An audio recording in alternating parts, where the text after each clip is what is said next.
Hey, my name's Brett. I'm going to be trying to start up a new channel here called From the North, where it's going to be more of a Canadian, a Game of Thrones, the card game, second edition channel, because I think that the game is fantastic, does not have nearly enough attention for how good it is.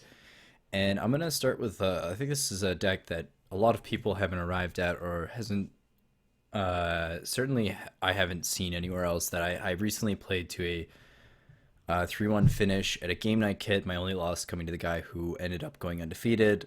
And I think that game was very winnable. I just unfortunately made a few mistakes, which I do have recordings of that matches as well. So I'll talk about those there and there. So the deck I'm actually looking for to make here is going to be Martell Banner of the Wolf. And his deck is actually going to be very focused on clearing the board. And I'm going to bring out the list on a second screen here for myself so that I can reference that as I make changes. So I can at least show you the list that I played then, and then perhaps make changes later on. Um, so let's begin here. It and get into the deck building screen. So I actually have posted this list before on this website, so I'm not going to publish this again. I'm not going to give it a title, but I will go down and talk about card choices. So the first thing I said is it's very focused around clearing the board. So actually, the first most important character in this deck by far is Varys, and I'm going to play 3 Varys. The reason for this is because Varys is a card that has an incredibly powerful effect. It actually even synergizes with itself to a large extent because it, as a stealthy intrigue character, it will often win a single intrigue challenge. It'll often win the intrigue challenge the turn you play it. Just setting yourself up to be better suited than your opponent to rebuilding your board after you activate his interrupt. So, being as I want to activate this card a lot, and I want to activate this card almost every game, and I want to be the person who rebuilds better than my opponent. I just want to make sure that he goes off. So actually, like, it's going to be a lot easier for me to start with the Banner of the Wolf package because I am playing exactly 12 cards, and those 12 cards are actually pretty simple. So it's going to be 3 Arya Stark, 3 Bran Stark, 3 Tumblestone Knight, and 3 Sansa Stark. And then we can actually basically hide Stark cards for the remainder of this. Why went with these 3 or this package of 12 cards specifically is I believe these cards play the absolute best with Varys within perhaps within the game, but at the very least within a banner package here, because lower costed uniques, especially ones that essentially like have very powerful effects, are all very powerful with Varys because Varys doesn't kill these characters and merely discards them. So, your Sansa Stark, your Bran Stark, your Arya Stark that you were playing with before you Varys, that was probably doing, performing above what the average 3 cost character should be able to do. You can then cast later on in the game, and and they're be very powerful when it comes to actually rebuilding your board. So uh, Arya Stark comes with a dupe herself, so before or after Varys, she's actually going to be very good because you are going to be able to keep her around, and especially after Varys, a stealthy military character for 3 gold is going to help you win those first few military challenges, which are so important when both players are trying to build up their board from nothing or next to nothing. So she's almost a no-brainer. Then Bran Stark, he's more of like his preemptive cancel effect is very powerful, and it allows us to protect the Varys from any effects beforehand. And since again, uh, it is a sacrifice effect, he isn't going to die. For So we can play multiple copies of him in a game. Varys discards all characters in play, so again, Bran is not dying very often, and it is just a very powerful effect to be able to cancel your opponent's events. Sansa is a very good card at closing out the game. She actually has really nice 2 icons there. I find that I set her up fairly often because again, I think because again, entering play knelt, especially after clearing the board, is a pretty big disadvantage. But that being said, we have other characters we can play on that first turn. Perhaps she doesn't come out right away. And then the last card is just Tumblestone Knight. And you know what? All these 2 cost, 2 icon guys, I find them to be fantastic. I am rarely disappointed because they seem so unexciting at first glance, but they're very very powerful in setup. And these are the kind of guys that just they're the workhorses of your deck, and they make challenges very difficult for your opponent. When again, uh, just having 2 different icons and 2 strength is a good place to be, especially for that cheap. So now we can move on to basically all of the guts of this deck outside of this package, and this package has been fantastic for me so far. And so at this point, I guess it's nicer. Might as well go in more of an alphabetical order, and I'll move the way down. So Araya Hota is a very fantastic card. I'm going to be playing one, and this card is very good when you ambush it in, and it's also quite good as just a 3 cost 5 strength military challenge character. I mean, when you play this card, it's going to win military challenges. The 5 strength is so high, and honestly, for 3 cost, if you are able to play this before or after Varus, like again, we are very focused on making sure Varus triggers during this game. It's going to do a lot of work, and when you get to save up 5 gold and actually ambush it in, it's even better. So I can't. I don't really want to play two because again, although it is very good at what it does is very limited, and as such, I'm just interested in playing a single copy. Arion Martell doesn't really do what we want to do. I don't actually intend to be playing a lot of very expensive characters, so often her effect is not going to be very impactful. I'm just not playing enough big cards to put in with Arion, so I'm not interested in playing this card in this deck. I moved to Bastard Daughter. We are playing 3 Bastard Daughters. Absolutely, Bastard Daughter is a very, very powerful card. It's very good with the new card Nymeria Sand, which we will also be playing.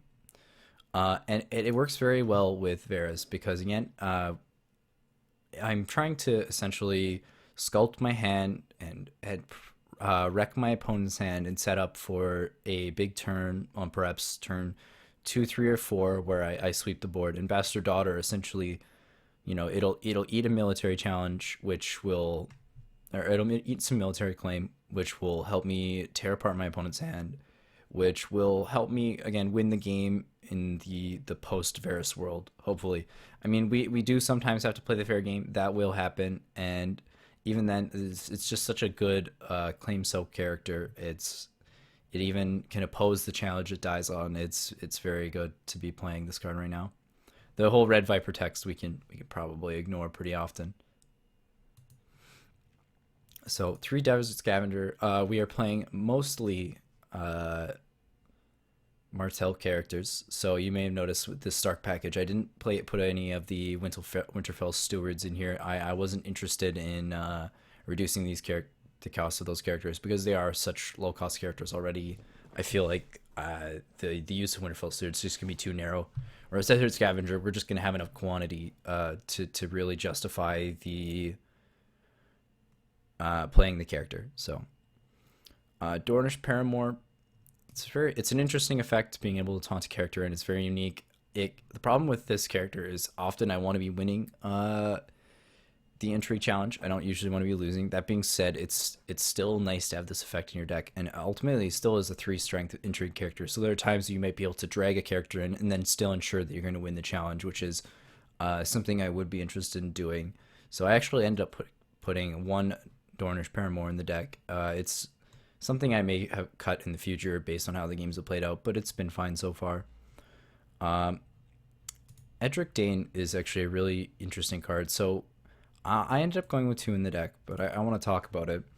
So he's a very powerful, unique character in that being able to put any icon you want on a stealth character is very, very powerful. It just makes your opponent's attacks very awkward. And so I found that this card is a very powerful card when you're going second, just because it forces your opponent to attack in a very, very, very awkward manners, or It makes it very easy for your opponent to overextend because the stealth can go in whatever direction you want.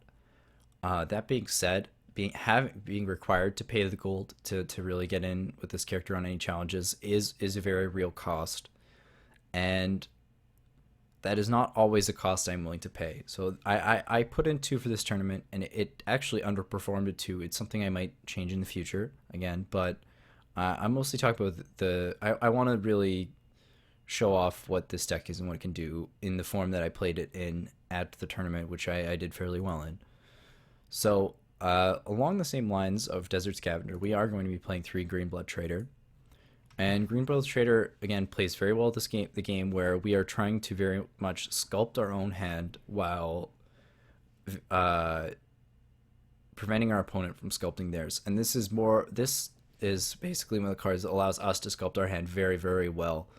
Um, this card is probably a 3 of and will remain a 3 of in almost every Martell deck for a very long time, just because the ability to just simply dig through your deck and go get that card selection, and it replaces itself, and it'll eat up a claim. It'll eat a claim, and especially it synergizes with a lot of other characters and effects in Martell. Martell often wants to lose some challenges in exchange for winning others, and so having the cheap characters that have these powerful effects that trigger on entering play or leaving play to eat up claim when you're trying to win some challenges and lose others is very powerful. So the 3 Green Blood Trader card has been very good. So I talked about this a bit with Tumblestone Knight. Is I'm a huge fan of the 2 cost, 2 icon, 2 strength characters. I think they're all almost all of them are very good. I can't think of one that I'm not excited to play 3 of. And House Knight is perhaps the best of them because it does have both military and intrigue icon. And I think more often than not, at least for me as a player, I like to control the board. I like to control the hand. I like to think that power comes last, and not having the power icon isn't a downside to me. This just lets me control the board, control my opponent's hand, and those are the things I personally like to be doing in game. So Littlefinger is a fantastic card, and it actually synergizes very well with my large quantity of lower cost characters. That being said, I'm only playing 1. It is a more expensive character on its own, and I often want to be using my economy plots on finding and casting Varus or casting many characters at once. So this character doesn't. It's not as important as other things in this deck, although it is still very good. And obviously, you can never forget how impactful +1 gold can be after merely a turn or 2. So, 1 Littlefinger, I could see myself playing more in the future, but just 1 for now. So now we get to go to Maester Kaleote, and I am actually going to be playing 1 of these. And this card is, again, very powerful. However, it has less of a home in this deck than it does in other Martell lists. And the main reason for that is, as just a 3 cost 2 icon character, it's not very exciting. You really want to be triggering the reaction on this card in order to really justify the cost you're playing. And I often don't want to be losing challenges. I'm happy to lose challenges the first few turns before I try and trigger a Varus. And on those turns, Maester Kaleote is great. But after I trigger Varus, I expect to be winning almost every challenge for the rest of the game. I want to be really establishing a lock on my opponent. And as such, Maester Kaleote is just like less efficient than playing, a House Stain Knight or a Tumblestone Knight. And every gold piece matters after you Varus, especially for that first turn or 2. So I'm not particularly excited about Maester Kaleote. That being said, it's still a nice effect to be able to search for at points in the game. So Nymeria Sand, this card is amazing. I think a lot of people have talked a lot about it. My 2 cents is, deleting icons off characters is very powerful. People have been playing Maester Kaleote. People have been playing Confinement. It's very obvious to a lot of people that being able to remove icons from a character is very powerful. And it's actually even more powerful when the board is very small.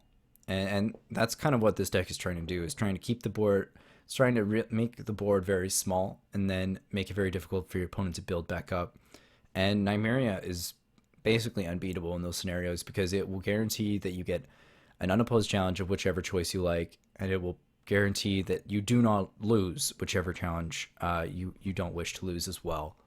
So the effect is incredibly powerful. Sure, it can be vulnerable to Milk of the Poppy, but that's why me, as well as almost everybody, will be playing a confiscation. So Obara Sand, this is actually a character I'm a bit more interested in than Maester Kaleote. I am playing just one, but mostly because it's unique, to be honest. I wouldn't mind having multiple character copies of this character, but this card actually plays out a lot better on when playing first, which is something I hope to be doing more often than not once I Varus the board. And the ability to it goes in for military, which is probably the most important challenge when the board's very small, and it lets me defend on power, which is uh, also the most important challenge to win if my opponent has already has a lead going into the Varus, and I need to stop them from going pushing that last distance to 15 power.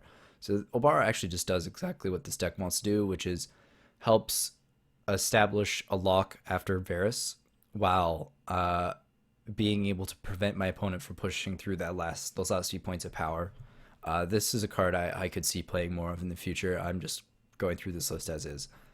Um, Playing one Rattleshirts Raiders. This is really just as an additional tool to help fight Milk of the Poppy on Nymeria or Varus because of how important those effects are to this deck. Um, I hope not to have to search for this too much. I'd rather my opponent either uh, simply not have the opportunity to play the card or have it pulled out of their hand or perhaps even just Varusing it off a character. You know, if I have a Nymeria in play before a Varus and I end up just it gets milked, but I end up clearing the board later, the milk is gone and I can play a new Nymeria later on. It's not an issue, but you know, sometimes I'll need to summons out for a Rattleshirts Raiders just because there are too many attachments in play. Um, and that's actually it for characters. So Serial Pharrell is very powerful, and it actually will belong in a lot of Martell decks, especially with Arion Martell. But I don't think it fits into this deck very well. It's very expensive, and it doesn't necessarily benefit from. I don't think it's powerful or powerful enough to deserve the cost when I'm rebuilding a board. I would rather have two or three characters instead of Sirio rather than just the one character of Sirio after. Red Viper is same situation. This deck is not looking to play terribly expensive characters, and that's unfortunately what Red Viper is. The card is great, and same with Wildling Horde. Yeah, again. So that's actually the characters package of the deck, and I'm pretty happy with this. They're almost everything is played out fairly great, and again, like the most important absolutely is Varus here. So you know what, attachments, we're gonna skip them all. So that's kind of an interesting thing is I'm not playing any Milk of the Poppy, I'm not playing Dawns, I'm not playing any of these cards because like I mentioned before, everybody is playing Confiscation, and when I'm trying to sort of give myself a virtual advantage by expecting to clear the board every game and putting the board down to small position. Like I don't want to spend gold that can be easily taken away from me by my opponent's plot. So none of these cards are particularly interesting to me. And like something like Milk of the Poppy, I'm hoping to be uh, clearing the board of all these big characters anyway through Varus and through like a March to the Wall and through military challenges. I'm not trying to give my opponent like accept my opponent has a big character but take away its text box. It's just not part of the plan. So in locations, we are going to be playing 3 Blood Orange Grove. They're just again the reducer for Martell is very good. I'm not really planning on playing any of the Stark reducers. Like I said, I actually cleared Stark off the board here. Um, so I don't really want the Stark reducer. My character's too cheap. Bloodhorn Grove does a lot of work. Most of our characters are, in fact, Martell, and we do want to hit our limited locations, generally speaking, because we are intending to reset the board. 3 Ghasting Ray. So this is actually a very, very powerful card. People talk about it a lot, but this plays a very. This is actually a pretty big card in terms of how I arrived to this deck, because what Varus is not very good at is playing against duplicates. And Ghasting Ray kind of covers you in that sense, because Ghasting Ray is very, very powerful against your opponent's duplicates. And it's also very powerful, it's very powerful against your opponent's duplicates before Varus triggers. And it's also very powerful after Varus triggers, because it's a card that you can invest in before you sweep the board that is so incredibly impactful after you sweep the board, because it ties up to your opponent's very limited resources at that point. So this is a very powerful card. I cannot imagine playing less than 3, and this is going to be a very powerful card for a very long time as well. I can't imagine any Martell decks that aren't interested in playing this for ever. It's just such a good effect. So I'm not really playing a lot of in-faction events. Shadow Black Lane doesn't really excite me. Street of the Sisters is kind of similar in the sense that I don't intend to be winning challenges by more than 5 or more strength, so I don't think that I will be triggering this very often. We're playing 1 Sunspear. It's nice it's always nice to draw 1 Sunspear or like 1 Iron Throne. I will be playing both of them. I never really want multiples, because although they have very good and powerful impacts on the game, I'm not really desperate for either of these effects, and so I'll accept the 1 if I draw it, but I'm not really looking for either of them. And 3 King's Road, 3 Rose Road. I think that'll be in basically every deck you ever see. The economy locations are very powerful, and they're a very big part of the game. So we're at 52 cards, so not a lot of space left, but that's okay. So Confinement is a very good card. It's very good at making sure that you win key challenges after, or winning key challenges in general, regardless of before or after Varus, by just simply removing characters from challenges for a turn. So I actually almost played 3, but I played 2 instead, and I was very happy. You don't necessarily want this effect all the time, and you know, now that you have Nymeria in the deck, you actually have access to the effect of removing icons, or more importantly, intrigue icons from a character more often than you'd think. So you don't actually need as many copies of Confinement as you may have used to play. Doran's game, I've talked about. I don't think I'll be winning challenges by 5 or more very often, if at all. In Doran's Name is a card I'm actually playing 3 of, and I was really happy that I ended up pushing myself to play 3, despite it being a very new card at the time, because I found that this card really impressed me, because I was trying to develop, you know, a card advantage, having a better hand than my opponent, and this just let me translate that card advantage into advantage on the board very quickly, or it allowed me access to lines that I wouldn't otherwise have, like such as on turn turn 3 summoning into a Varus and playing it, or even on turn 2 summoning into a Varus and playing it off of just a Rose Road instead of needing a King's Road for either of those lines. So it just kind of gave me access to plays that I wouldn't otherwise have. And then when it wasn't performing those specific roles, just being able to more quickly translate my card advantage into advantage on the board was so important. So I was very happy. I expected to be really disappointed, but then I ended up finding that this card was quite good. Put to the Sword, the same problem as all those things I've talked about before. Put to the Torch, same deal. Superior Claim, same deal again. I don't expect to win by 5. Don't expect to win by 5. Tears of Liss, we're absolutely playing 3. Tears of Liss is a very, very, very good card. I think a lot of people talked a lot about it, and it just gets even better once you add Nymeria Sand to the mix. And I think the biggest thing is this helps you fight against all of the very big characters. You notice that we're playing a lot of very small characters. We're not really looking to draw the game out and have a bigger board than our opponent. We're looking to play a game where we reset the game. and start again from fresh. Start the game fresh over. And Tears of Bliss kind of lets us win on helps us in both fronts. So in as it turns out, I would say the majority of bigger characters in the game don't actually have intrigue icons. So this kind of lets us push through and kill our opponent's very large characters that we would otherwise have a lot of trouble with. And then after, if we do manage to reset the board and we get to play the game after a reset, this lets us kill a character or two very early because they can't be picky about.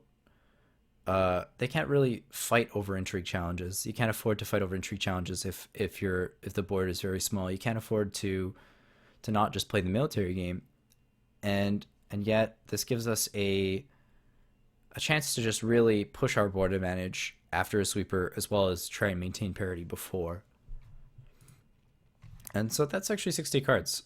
So our draw deck is fine. Our hand's judgment is good. It's something I might consider just because of how important it is for us to make sure a treachery doesn't resolve. So we just have Bran Stark right now. It might be worth it to put in hand's judgment as well, but for the time being, no, I'm not going there. So let's move to plots. And you know what? We can even cut the Martell out here because we're not interested in playing the long plan. It's simply not quite good enough, or at least I found. So the first plot, I'll just start alphabetical again. Actually, no, let's start in order of turns that we're going to be playing. That's probably a little bit easier and more interesting. So we actually are playing 2 summons. I've been talking about Varus a lot during this video, and this is how we're finding it. We need to make sure we have a Varus. And you know what? The extra reserve is very important when we're trying to play a very much a setup for a big turn. This lets us, keep extra cards in hand. It's actually fine on gold, and the initiative of 0 isn't terribly important to us on the first few turns. So 2 summons, absolutely couldn't imagine cutting one. The second plot we're going to play is Calm Over Westeros. So our first 3 turns are almost always going to be some combination of Calm Over Westeros and summons. And Calm is just such a powerful card. It's really hard to say anything bad about it. 5 gold is fantastic. It has more than 0 initiative, which is incredibly powerful in the first few turns. You can often this is a lot higher than most economy plots in this game. So you're going to have choice of you're going to have the choice in initiative when you play this card a lot in the earlier turns when people are just trying to build up their boards. And the effect is great. It's not hard to say a lot. It's hard to say a lot about it. You're almost always going to be naming military, but it's very important to remember that intrigue is an option, especially when you already have your Varus and perhaps you haven't played it yet, because you're kind of conceding the board in the early turns. You're going to concede a lot of military and power challenges and focus a lot on intrigue, and it's really important that you have that effective Varus in your hand. So it's fine to lose the board a bit more just to protect that Varus for that extra turn. This is something that burned me recently. Is getting a Varus picked out of a 6 or 7 card hand is a way to lose a game, and it can be worth it to just play a Calm Over Westeros to make sure that doesn't happen. So we have Calm and 2 summons. So I was talking a lot about how we really hope to be Varusing sometimes within those first few turns. And so a pretty important card to have when you're playing a Varus is March to the Wall. This lets you finish off any large duplicate characters your opponent might have. If they have 2, that's pretty unfortunate, but that won't happen too often. And actually, something else which is pretty amazing about this card and the plan we're going for here is it has a very high initiative. And when you just clear the board, going into challenges first is incredibly important because that military challenge will deny your opponent a lot when they have only 1 or 2 characters in play. So it's almost always going to guarantee your challenges go first. You won't always play this immediately after. You're going to mostly play this if your opponent has a duplicated character that survived Varus. And if that's the case, this is a fantastic plot to be playing. Next is a Feast for Crows, and this is actually our other post Varus plot. This will give us the ability to play a lot of characters very quickly, and then it gives us an advantage for playing a lot of characters by giving us 3 power at once. So this helps us close out the game in a very quick order, And it also gives us the ability to really dump out our hand after a Varus and then start to exert a lot of pressure and try and really prevent our opponents from getting back into the game. So it's similarly a great plot. It's the only plot with more than 5 gold that doesn't have a pretty significant downside. So that's basically a big part of playing this card. Is it's just the most gold we can get for a plot without a very significant downside. And we have 2 plots left. So the first one is actually going to be counting coppers. So when things aren't going well, and we're forced to play the more fair game, counting coppers is a fantastic plot for us because you may have noticed our cards are not terribly expensive, especially not compared to the decks you see other people playing. So counting coppers and drawing 3 cards, only having 2 gold isn't as large a disadvantage as it would be in other decks because we probably still have access to play 1 or 2 of our characters anyway. We're not, you're not counting coppers and drawing a bunch of 5-drops and then, you drew essentially 3 blank cards for the turn that you can't play because of 2 gold. Instead, you're probably drawing, a 2-drop, a 3-drop, and another 2-drop, and you actually have options to play off of your counting coppers. And beyond that, sometimes you will play this before, like maybe the turn on one of your first few turns, as you're just setting up for trying to sweep the board. You're often searching for your summons or column, but sometimes you might have a Varus and you just want to find more characters to play after a Varus, and then so you're just setting up for your next couple turns by drawing a bunch of cards. That being said, this is often going to be like in your final pressure cards, like you're gonna win a couple challenges after you clear the board, and you just need to really recharge your hand and just make sure that your opponent doesn't really have a chance to get back into the game. And counting coppers is a very good plot for that. And then our last plot is actually I've talked about it many times, but it's confiscation. We just have to make sure that a Milk of the Poppy on either our Nymeria Sand or Varus just doesn't stick. It can't stay, and having a higher initiative value is really nice. There are times where you might just play this as a 4 gold, like just as a 5 initiative plot, really, to try and go first after you have cleared the board, after you've played your Feast of Crows or your March to the Wall, and you might just want to go first. And this is a very nice plot for just kind of trying to make sure that you go first and you can ignore the attachment effect. So here's the deck as is. Like I said, I did actually end up going 3-1, and I do have videos of those on I have a few videos on that I'll be uploading to this channel as well. But I have found that this deck has been a blast to play. You can very consistently play a Varus on your turn 2 or 3 through some combination of just drawing it naturally when you're playing 3, or summoning, or playing accounting coppers, and you can actually often play it even with, if you miss on your economy locations, you can find an Indorn's name and play your Varus anyway, and it's just such a powerful effect. I've found that my matchups against basically everything are quite reasonable, if not good, and that with the exception being Lannister. And that's because, again, of how treachery ends up really putting Varus off, making it a much less powerful card. And the fact that Lannister is already very focused on winning the Intrigue Challenge, which is something in most decks you won't necessarily have to fight over, or at least not as hard as you'll have to fight over in this matchup. So they're more or less the best prepared to try and beat you in the Intrigue and Varus game, which is why it's probably noteworthy. Like, if you find that you're playing against a lot of Lannister, you're probably going to have to find space for these extra hands judgments, and you might have to adjust the way you play the game a bit to try and ultimately still clear the board, but just make sure that the effects resolve, and that you aren't facing your opponent's hands judgments or your opponent's treacheries that are throwing wrenches into your plan. Anyway, I to anybody who wants to play what feels like more of a bit of a controlling strategy to try and lock down your opponent's game plan and really uh, to feel like you're in a lot of control of the game. This is a fantastic deck. I've loved playing this deck. I've had nothing but positive experiences, and I think there's a good chance I'm playing a deck very similar to this in my store championships, which are coming up within the next month or so. So anyway, this is the first deck building video I've ever put together, and for the North. And I hope you enjoy this. Leave comments below and subscribe if you think that this kind of content is something you'd be interested in. Thanks a bunch. See ya.